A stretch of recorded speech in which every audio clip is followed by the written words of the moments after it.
Shalom,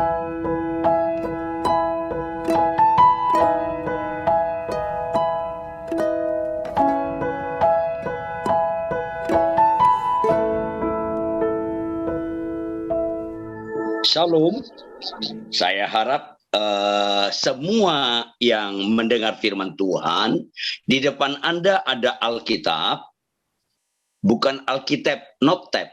Yes, gitu ya, ya benar. Dan buku catatan. Minta tolong buku catatan. Yes.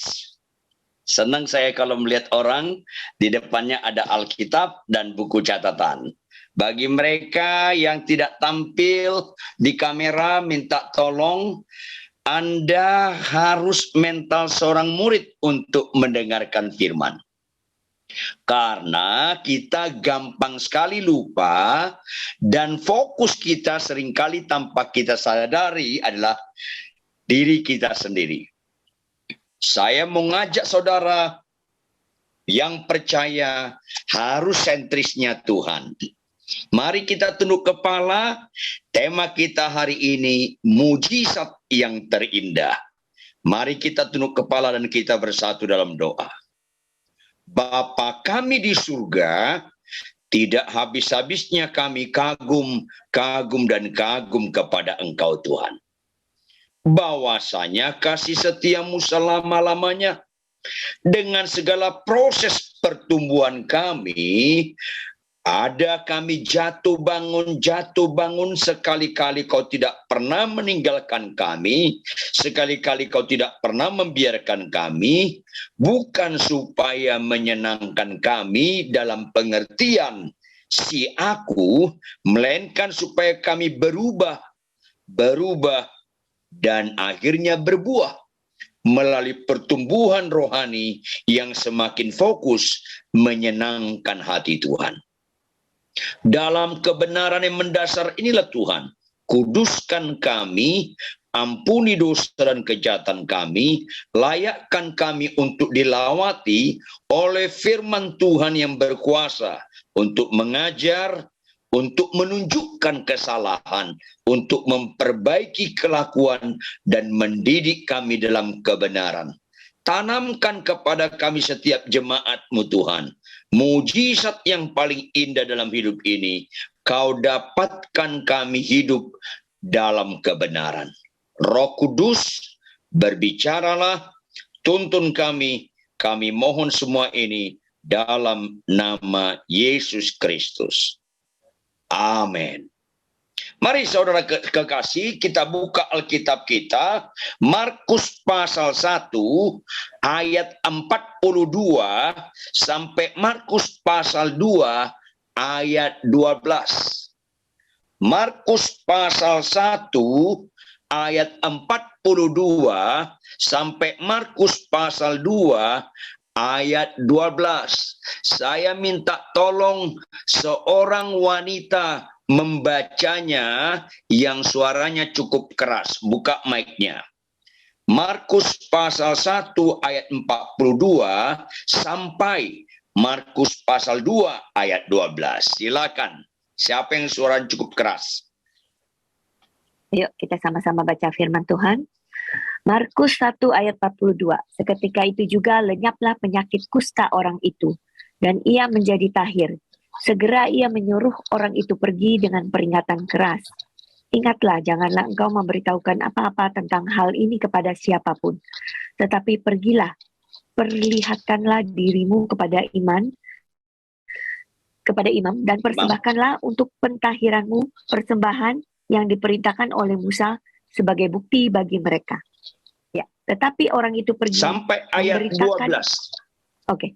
Tetapi orang itu pergi memberitakan peristiwa itu dan menyebarkannya kemana-mana, sehingga Yesus tidak dapat lagi terang-terangan masuk ke dalam kota. Ia tinggal di luar tempat-tempat yang sepi, namun orang terus juga datang kepadanya dari segala penjuru. Markus 2 ayat 1. Kemudian sesudah lewat beberapa hari, waktu Yesus datang lagi ke Kapernaum, tersiarlah berkabar bahwa ia ada di rumah. Maka datanglah orang-orang berkerumun sehingga tidak ada lagi tempat, bahkan di muka pintu pun tidak. Sementara ia memberitakan firman kepada mereka. Ada orang-orang datang membawa kepadanya seorang lumpuh, digotong oleh 4 orang. Tetapi mereka tidak dapat membawanya kepadanya, karena orang banyak itu. Lalu mereka membuka atap yang di atasnya. Sesudah terbuka, mereka menurunkan tilam, tempat orang lumpuh itu terbaring. Ketika Yesus melihat iman mereka, berkatalah ia kepada orang lumpuh itu, "Hai anakku, dosamu sudah diampuni." Tetapi di situ ada juga ya duduk beberapa ahli Taurat. Mereka berpikir dalam hatinya, mengapa orang ini berkata begitu? Ia menghujat Allah. Siapa yang dapat mengampuni dosa selain daripada Allah sendiri? Tetapi Yesus segera mengetahui dalam hatinya bahwa mereka berpikir demikian. Lalu ia berkata kepada mereka, "Mengapa kamu berpikir begitu di dalam hatimu? Manakah lebih mudah, mengatakan kepada orang lumpuh ini, dosamu sudah diampuni, atau mengatakan, bangunlah, angkatlah tilammu dan berjalan. Tetapi supaya kamu tahu bahwa di dunia ini anak manusia berkuasa mengampuni dosa. Berkatalah ia kepada orang lumpuh itu, kepadamu kukatakan, bangunlah, angkatlah tempat tidurmu dan pulanglah ke rumahmu. Dan orang itu pun bangun, segera mengangkat tempat tidurnya dan pergi keluar di hadapan orang-orang itu, sehingga mereka semua takjub lalu memuliakan Allah. Katanya, yang begini belum pernah kita lihat. Iya, tolong perhatikan dan siapkan buku catatan, karena banyak orang Kristen atau mayoritas orang Kristen, pikirannya dan perasaannya tidak selaras dengan Kristus. Akhirnya, kesukaan Kristus belum kesukaan kita. Kesukaan dunia masih kesukaan kita. Perhatikan baik-baik. Gak heran Tuhan berkata, banyak yang terpanggil, sedikit yang terpilih. Perhatikan baik-baik. Saya membutuhkan konsentrasi ekstra dari Anda semua. Lihat ayat 11. Ayat 11 dan 12. Saya bacakan buat saudara Markus 2 ayat 11 sampai 12. Kepadamu kukatakan, bangunlah, angkatlah tempat tidurmu dan pulanglah ke rumahmu. Dan orang itu pun bangun, segera mengangkat tempat tidurnya dan pergi keluar di hadapan orang-orang itu. Perhatikan kalimat terakhir. Sehingga mereka semua takjub, lalu memuliakan Allah, katanya, yang begini belum pernah kita lihat. Ini kalau orang gak teliti dan gak fokusnya Tuhan, gak ngerti bahwa yang begini belum pernah kita lihat, itu bukan mujizat terindah. Karena mereka alamatkan yang begini belum pernah kita lihat tentang lumpuh berjalan. Itu bukan mujizat terindah. Tolong jawab masing-masing di dalam hati masing-masing. Orang Kristen suka nggak kesembuhan? Suka bukan? Pertanyaan berikutnya, orang Islam, Buddha, Hindu, Konghucu, suka nggak kesembuhan? Suka juga. Catat baik-baik, penjahat pun suka kesembuhan. Cerdas, semua ibu-ibu, semua yang mendengar cerdas. Kalau penjahat pun suka kesembuhan, berarti kesembuhan nggak ada istimewanya. Catat baik-baik. Kesembuhan nggak ada istimewanya. Kalau saudara masih kagum dengan kesembuhan-kesembuhan, ada beberapa kemungkinan. Pertama, Anda bukan orang percaya. Kedua, Anda bayi rohani. Masih bayi atau masih kanak-kanak rohani, masih sama dengan pikiran-pikiran dunia. Dunia kagum lumpuh berjalan buta celik. Bahkan kalau ada di rumah duka, mayat dibangkitkan, kagum. Orang Kristen pun kagum. Ini sedih kadang-kadang Tuhan melihat manusia sekarang. Catat baik-baik. Alkitab berkata, Orang yang berbahagia adalah orang yang mendengarkan firman Tuhan dan melakukannya. Lukas 11 ayat 28. Yang kita lakukan adalah perintah Tuhan. Coba ibu-ibu perhatikan, ada nggak perintah Tuhan jika ditampar pipi kiri, kasih pipi kanan? Balaslah kejahatan dengan kebaikan. Tolong jawab di tempat masing-masing, walaupun mic-nya masih di mute. Tolong jawab. Jika ditampar pipi kiri, kasih pipi kanan, balas kejahatan dengan kebaikan. Penjahat suka nggak? Enggak, bukan? Enggak suka. Agama lain nggak suka juga. Entah Islam, Buddha, Hindu, Konghucu, nggak suka membalas kejahatan dengan kebaikan. Jika ditampar pipi kiri, kasih pipi kanan. Berikutnya, orang Kristen suka nggak? Enggak juga. Sama sekarang orang Kristen. Orang Kristen suka kesembuhan, agama lain suka kesembuhan, penjahat pun suka kesembuhan. Penjahat nggak suka pelaku firman membalas kejahatan dengan kebaikan. Jika ditampar pipi kiri, kasih pipi kanan, penjahat pun nggak suka, agama lain pun nggak suka, orang Kristen pun nggak suka. Bahkan tidak sedikit pendeta pun nggak suka. Akhirnya orang Kristen hanya bagus di khotbah, bagus di penyembahan, bagus di pujian, bagus semuanya, tetapi nggak bagus di kelakuan. Ini mengerikan. Orang Kristen makin nggak selaras dengan Tuhan. Tolong baca lagi, Ailing. Markus 1 ayat 42. Markus 1 ayat 42. Seketika itu juga lenyaplah penyakit kusta orang itu dan ia menjadi tahir. Nah, perhatikan, semua pegang pulpennya, pegang pensilnya, catat. Ayat 42, seketika itu juga lenyaplah penyakit kusta orang itu. Dengar baik-baik, keterangan waktunya kata seketika. Untuk orang lumpuh berjalan, buta celik, Lazarus bangkit, kusta sembuh, bahkan Laut Merah dibelah, itu seketika, nggak perlu Tuhan tahunan. Apa yang sedang Tuhan sampaikan di balik kata seketika? Tuhan sedang sampaikan, hai umatku, ini mujizat terendah. Saya ulangi, ini mujizat terendah. Karena seketika, tolong ibu-ibu jawab di tempat masing-masing. Membuat seorang istri tunduk pada suami, itu bisa seketika atau pelajaran tahunan. Itu mujizat terindah. Orang Kristen lebih kagum lumpuh berjalan daripada seorang istri tunduk pada suami. Makanya banyak perempuan masih ngelawan suami, termasuk yang mendengar firman hari ini. Tolong bertobat. Karena kita suka lumpuh berjalan, suka buta celik, bahkan khotbah-khotbah Innova jadi Alphard, yang miskin jadi kaya, tapi nggak suka tunduk pada suami, nggak mau berubah kelakuan, yang pemarah tetap pemarah, yang pembohong tetap pembohong, yang sombong tetap sombong. Karena orang Kristen serupa dengan dunia ini. Lihat ayat 43. Markus 1 ayat 43. Perhatikan baik-baik. Setelah orang itu sembuh, lenyap kustanya, apa kata Tuhan ayat 43?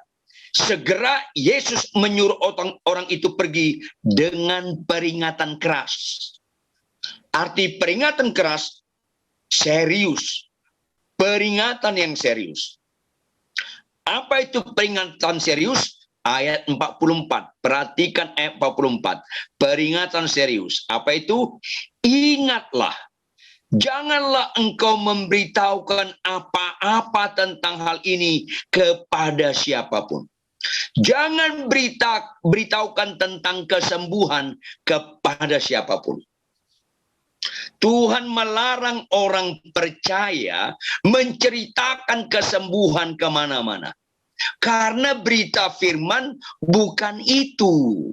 Nah, ini seringkali nggak mau para pendeta, hamba Tuhan mengupas firman hari ini seperti ini. Jangan berita larangan keras, peringatan keras. Janganlah engkau memberitahukan apa-apa tentang hal ini kepada siapapun. Tetapi pergilah, perlihatkan dirimu kepada imam dan persembahkanlah untuk pantaranmu persembahan yang diperintahkan oleh Musa sebagai bukti bagi mereka. Artinya beribadahlah. Kalau saudara baca Lukas 17, 10 orang sakit kusta, semuanya sembuh. Satu yang beribadah datang ke Tuhan Yesus. Yang 9, fokus kesembuhan, bersorak-sorai, girang, menceritakan kesembuhan kepada siapa-siapa.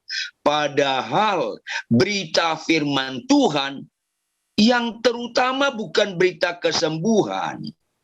Pendeta, hamba Tuhan, gereja lama-lama menyesatkan kalau fokus beritanya berita kesembuhan.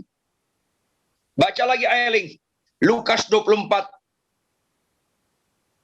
Lukas 24 ayat 45 sampai ayat 48. Lalu ia membuka pikiran mereka sehingga mereka mengerti kitab suci. Katanya kepada mereka, ada tertulis demikian, Mesias harus menderita dan bangkit dari antara orang mati pada hari ketiga. Dan lagi dalam namanya berita tentang pertobatan dan pengampunan dosa harus disampaikan kepada segala bangsa, mulai dari Yerusalem. Kamu adalah saksi dari semuanya ini. Kamu adalah saksi dari semuanya ini. Yaitu apa? Dalam nama Tuhan Yesus, berita tentang pertobatan dan pengampunan dosa harus, saya ulangi, harus disampaikan kepada segala bangsa. Berita firman Tuhan itu berita tentang pertobatan dan pengampunan dosa, bukan berita tentang kesembuhan. Tetapi kenapa banyak orang lebih suka berita-berita mujizat, sakit sembuh, yang nggak punya anak dapat anak, yang nggak punya jodoh dapat jodoh, yang nggak punya rumah dapat rumah, yang nggak punya pekerjaan dapat pekerjaan, karena mereka tidak memberi diri, dibuka pikiran mereka untuk mengerti kitab suci.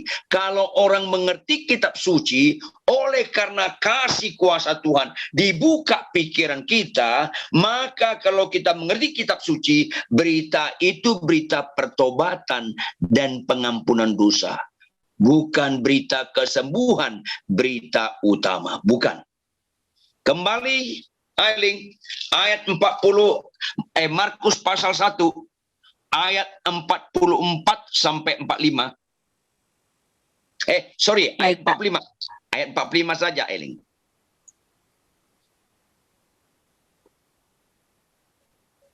Markus 1 ya. Ayat 45. Ya.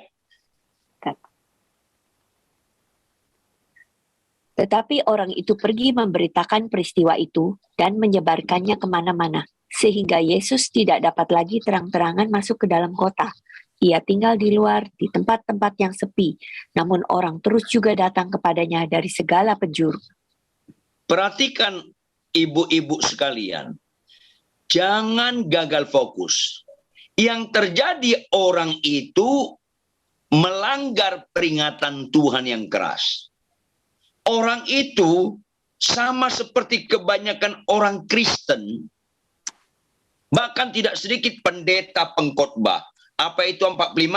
Tetapi orang itu pergi memberitakan peristiwa itu tentang kesembuhan dari kusta dan menyebarkannya kemana-mana. Sedih hati Tuhan Yesus. Apa kalimat berikutnya? Sehingga apa? Yesus tidak dapat lagi terang-terangan masuk ke dalam kota memberitakan firman kebenaran. Khotbah tentang pertobatan dan pengampunan dosa makin gak disukai gereja-gereja sekarang. Tapi kalau mujizat, sakit sembuh, lumpuh berjalan, buta celik, yang gak punya anak dapat anak, didoakan rebah, Itu sekarang yang suka banyak orang. Yesus sedih sekali lihat orang Kristen. Sehingga nggak heran sekarang banyak orang Kristen aktif di gereja. Kawin cerai, kawin cerai. Ada punya istri simpanan. Ada yang menipu uang jemaat. Dan sebagainya. Karena nggak mau sungguh-sungguh meninggalkan dosa dan kejahatan. Tapi suka dengan kesembuhan. Inilah penyesatan yang mengerikan. Saya pernah membimbing beberapa pendeta, khotbahnya bagus, jemaatnya ribuan, tetapi dia mengkhianati perkawinannya. Ini sekarang akhir zaman mengerikan. Saya peringatkan Anda ibu-ibu sekalian, jangan ragu Tuhan bisa menyembuhkan. Tetapi kesembuhan itu tidak menyelamatkan. Tetapi kalau bertobat, diampuni dosanya, itu menyelamatkan. Makanya 10 orang sakit kusta, semuanya sembuh. 1 yang selamat, 9 binasa. Karena kesembuhan tidak menyelamatkan. Maka camkanlah semua yang mendengar. Kesembuhan bukan mujizat terindah. Mujizat terindah pertama, bertobat. Ulangi di tempat masing-masing apa? Bertobat. Baca Ailing, Lukas 15 ayat 7. Lukas 15 ayat 7.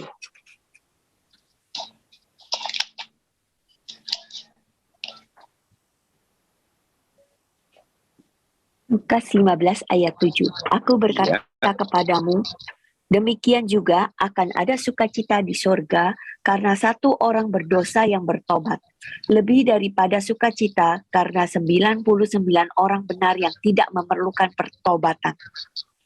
Karena apa ada sukacita di surga? Karena 1 orang bertobat. Karena itu mujizat terindah. Ada sukacita di surga karena 1 orang saja bertobat. Makanya semua saudara yang mendengar firman hari ini, yang pemarah, bertobatlah. Yang dendam, yang menyimpan kesalahan suami, yang sakit hati sama ipar, yang sakit hati sama menantu, sama mertua, bertobatlah. Supaya ibadah Victory hari ini boleh membuat surga bersorak-sorai. Ini penting. Jangan terlalu suka berita-berita sakit sembuh. Sukalah berita-berita tentang pertobatan. Kita meninggalkan dosa dan kejahatan kita. Kita meninggalkan manusia lama kita.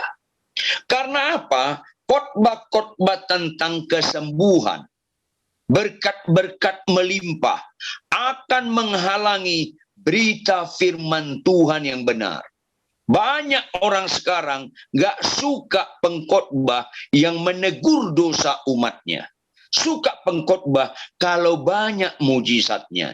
Itu menyesatkan. Ini penting sekali. Kembali kita Markus pasal 2 ayat 1. Kemudian sesudah lewat beberapa hari, waktu Yesus datang lagi ke Kapernaum, tersiarlah kabar bahwa ia ada di rumah. Apa respon orang mendengar dia ada di rumah? Maka datanglah orang-orang berbondong-bondong, berkerumun sehingga tidak ada lagi tempat. Bahkan di muka pintu pun tidak. Sementara ia tetap fokus memberitakan firman kepada mereka.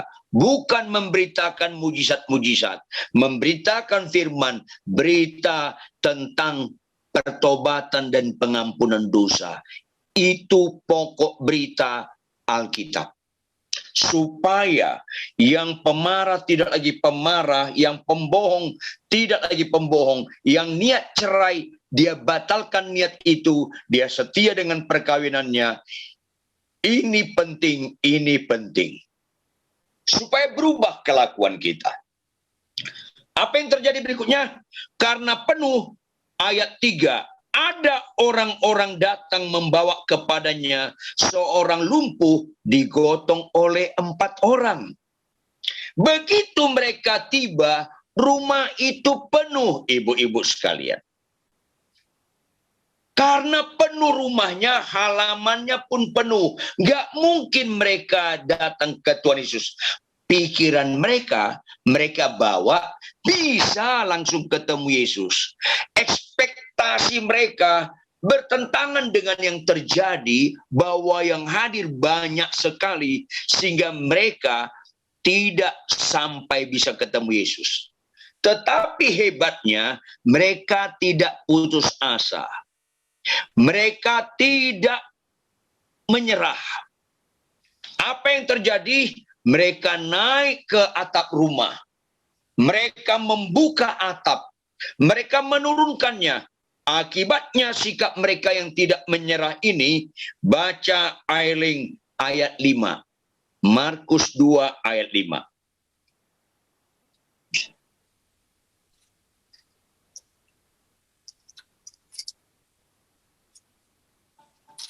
Markus 2 ayat 5. Ketika Yesus melihat iman mereka, berkatalah ia kepada orang lumpuh itu, "Hai anakku, dosamu sudah diampuni." Catat baik-baik. Tetapi ketika Yesus melihat iman mereka, perhatikan, ketika Yesus melihat iman mereka, berarti Yesus melihat mereka beriman. Apakah yang lumpuh sudah sembuh? Enggak. Iman itu bukan terletak di kesembuhan. Iman itu terletak kegigihan, tidak pernah menyerah untuk hidup dekat dengan Tuhan. Itu iman. Ibu-ibu, Tuhan perintahkan ibu-ibu, hai istri, tunduklah pada suamimu. Walaupun suamimu kasar, walaupun suamimu menyebalkan, tetapi engkau tidak pernah menyerah, tetap tunduk dan setia dengan perkawinanmu, itulah iman. Ku tak akan menyerah pada apapun juga. Kalau sakitmu sembuh, itu bukan ukuran iman. Tetapi kalau kau tidak menyerah, menjadi pelaku-pelaku firman, termasuk mengasihi musuh, membalas kejahatan dengan kebaikan, tunduk pada suami, setia dalam perkawinan, bagaimanapun masalah perkawinan, itulah namanya iman. Maka lihat ayat 5. Ayat 5. Hai anakku, dosamu sudah diampuni. Garis bawahi kalimat itu. Ada mujizat yang terindah. Mujizat yang terindah, ibu-ibu, dosamu diampuni. Karena kalau dosamu diampuni, otomatis Tuhan akan panggil engkau, hai anakku. Kalau sakit sembuh, tidak otomatis menjadi anak Tuhan. Banyak orang sakit sembuh, tetap tidak jadi anak Tuhan. Tetapi kalau dosa diampuni, statusmu langsung berubah menjadi anak Tuhan. Maka berita tentang pertobatan dan pengampunan dosa harus diberitakan. Supaya banyak orang bertobat, dosanya diampuni, dia menjadi anak Allah. Sakit sembuh, tidak bisa menjadi anak Allah kecuali bertobat. Mujizat yang terindah, bertobatlah. Jika satu orang saja bertobat, seisi surga bersorak-sorai. Tetapi apa yang terjadi? Nyinyir orang ahli Taurat, orang Farisi. Kata mereka, ayat 6. Tetapi di situ ada juga duduk beberapa ahli Taurat. Mereka berpikir dalam hatinya, mengapa orang ini berkata begitu? Ia menghujat Allah. Siapa yang dapat mengampuni dosa selain daripada Allah sendiri? Mereka nggak kenal Yesus. Mereka anggap Yesus menghujat Allah. Hanya Allah yang bisa mengampuni dosa. Benar. Yesus juga Allah. Jangan lupa, sakit sembuh, iblis bisa lakukan. anak buahnya yang terkecil pun bisa lakukan. Dulu ada Jawa Timur, Ponari. Belakang ini ada Ida Dayak. Itu bisa menyembuhkan. Yesus bisa mengampuni dosa. Yang lain tidak bisa mengampuni dosa. Jadi camkan ibu-ibu. Mujizat yang terindah. Kau bertobat dan dosamu diampuni. Karena itu yang bisa menyelamatkan. Kalau sakitmu sembuh, belum menyelamatkan. Kalau mobilmu makin mewah, hartamu makin gede, itu tidak menyelamatkan. Tetapi kalau kau bertobat, dosamu diampuni, itu menyelamatkan. Jangan gampang-gampang lagi percaya khotbah-khotbah yang mengenakkan telinga. Padahal nggak menyelamatkan. Lihat ayat 9. Baca lagi Ailing, Markus 2 ayat 9. Ya, Pak. Markus 2 ayat 9. Ya. Manakah lebih mudah mengatakan kepada orang lumpuh ini, dosamu sudah diampuni, atau mengatakan, bangunlah, angkatlah tilammu dan berjalan? Ya. Banyak orang lebih kagum dengan lumpuh berjalan daripada dosamu diampuni. Padahal jauh lebih sulit dosa diampuni daripada sakit sembuh. Mengapa? Catat baik-baik. Yesus tidak perlu mati di kayu salib untuk menyembuhkan penyakit. Tetapi untuk pengampunan dosa, Yesus harus mati di kayu salib, harus turun dalam kerajaan maut, harus bangkit pada hari ketiga, naik ke surga. Jadi lebih sulit dosa diampuni daripada sakit disembuhkan. Ini penting sekali. Supaya orang gereja, pendeta, jemaat, orang persekutuan, jangan lagi terlalu banyak memberitakan sakit sembuh. Lebih banyak beritakan tentang mari datanglah bertobat supaya dosamu diampuni. Itu berita Injil, itu berita Alkitab, supaya selamat. Sakit sembuh tidak menyelamatkan, dosamu diampuni menyelamatkan. Ayat 10, Ailing. Markus 2 ayat 10 sampai 11. Ya, Markus 2 ayat 10 sampai 11. Ya. Tetapi supaya kamu tahu bahwa di dunia ini anak manusia berkuasa mengampuni dosa. Berkatalah ia kepada orang lumpuh itu, kepadamu kukatakan, bangunlah, angkatlah tempat tidurmu dan pulanglah ke rumahmu.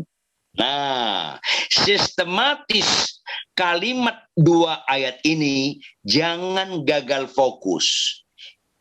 Sistematisnya adalah ayat 11.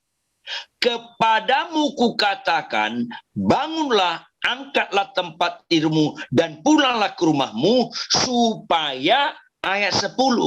Supaya kamu mengenal bahwa anak manusia berkuasa mengampuni dosa. Artinya, tujuan utama dari kesembuhan adalah supaya kalian menerima Yesus sebagai Tuhan dan Juru Selamat yang mampu mengampuni dosa. Jangan fokus kesembuhannya. Kesembuhan tujuannya supaya kamu tahu bahwa di dunia ini anak manusia berkuasa mengampuni dosa. Itu tujuannya. Sehingga 10 orang sakit kusta, hanya satu mencapai tujuan. Menerima Yesus Kristus, anak manusia yang berkuasa mengampuni dosa. 9 sakit kusta yang sembuh, tidak mau fokus atas pertobatan supaya dosanya diampuni. Hanya sakit sembuh. Akhirnya 9 sakit kusta sembuh, binasa ke neraka. Itulah sedang terjadi banyak di gereja-gereja, di kalangan kami para pendeta hamba Tuhan, binasa masuk ke neraka karena lebih fokus mujizat-mujizat daripada meninggalkan dosa dan kejahatan. Saya sedih ada seorang hamba Tuhan selalu sama istrinya memimpin seminar pernikahan yang bahagia. Selalu memimpin seminar pernikahan yang bahagia. Tapi tiba-tiba ada ibu-ibu perempuan telepon bapak itu. Kemudian janjian, singkat cerita, akhirnya nyeleweng, mengkhianati perkawinannya. Jadi ibu-ibu sekalian, jangan berbuat dosa lagi. Karena akan mengerikan yang terjadi pada kita. Sakit sembuh, puji Tuhan.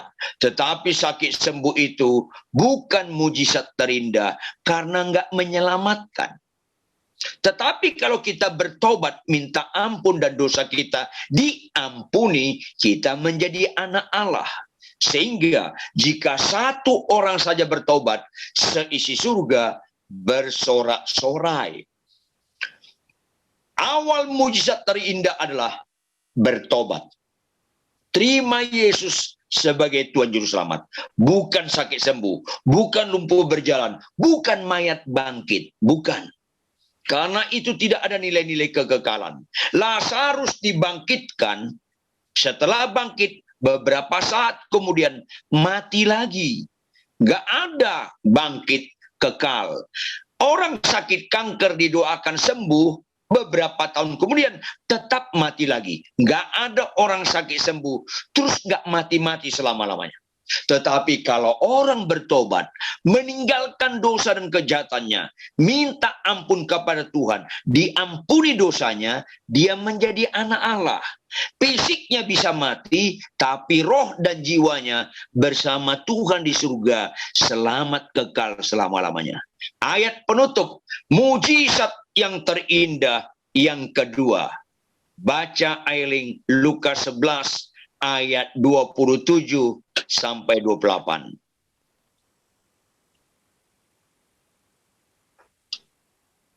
Lukas 11 ayat 27 sampai 28. Ya, benar. Ketika Yesus masih berbicara, berserulah seorang perempuan dari antara orang banyak dan berkata kepadanya, "Berbahagialah ibu yang telah mengandung engkau dan susu yang telah menyusui engkau." Tetapi ia berkata, yang berbahagia ialah mereka yang mendengarkan firman Allah dan yang memeliharanya. Yes.